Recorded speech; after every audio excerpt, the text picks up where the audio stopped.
पौराणिक कथाओं में कहा गया है कि एक समय एक वराह के 5 पुत्र हुए, लेकिन भाग्य को कुछ और ही मंजूर था। उन 5 में से एक नवजात शिशु पीछे छूट गया। वो भूखा था, प्यासा था और मौत के करीब पहुंच चुका था। माँ, कोई है यहाँ? मुझे भूख लगी है। उसी समय माता पार्वती वहां से गुजरी।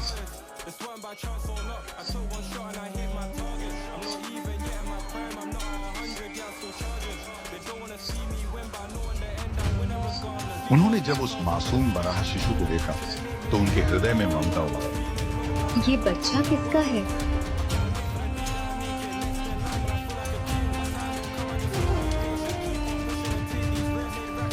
वे उसे लेकर कैलाश चली गई और उसका पालन पोषण अपने पुत्र समान करने लगी। प्रभु, ये बच्चा मुझे वन में मिला था।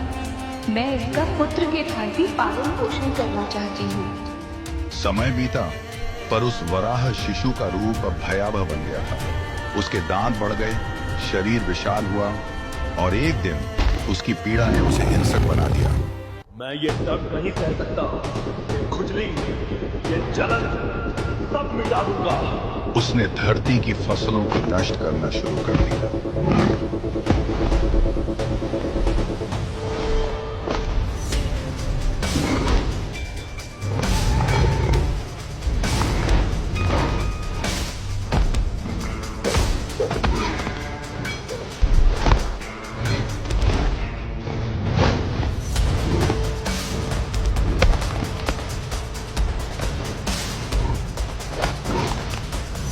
लोग भूख से तड़पने लगे और संसार अराजकता में डूब गया।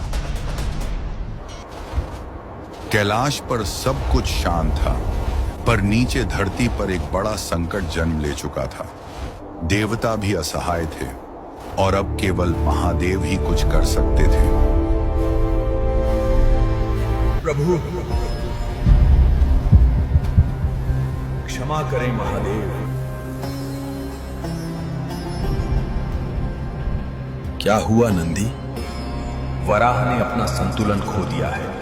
उन्होंने क्रोध में आकर धरती की फसलों को नष्ट करना शुरू कर दिया है। लोग भूख से तड़प रहे हैं और पूरा संसार अराजकता में डूब रहा है।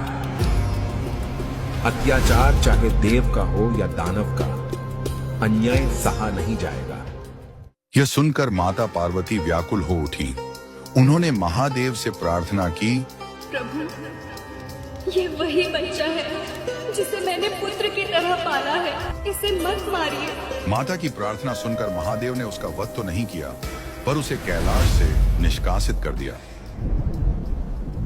जा वराह, अब तू पृथ्वी पर जाएगा और अपने कर्मों का फल भुगतेगा। अपने अपराध का एहसास होने पर वराह ने महादेव और पार्वती से क्षमा मांगी। प्रभु, मुझसे भूल हुई, कृपा कर मार्ग दिखाइए। तब महादेव ने कहा, अब तू विनाश नहीं, रक्षण का प्रतीक होगा। धरती की हर फसल तेरी शरण में होगी। और उस दिन से वह वराह बन गया पंजूर्णी देव, धरती का रक्षक, न्याय का प्रतीक।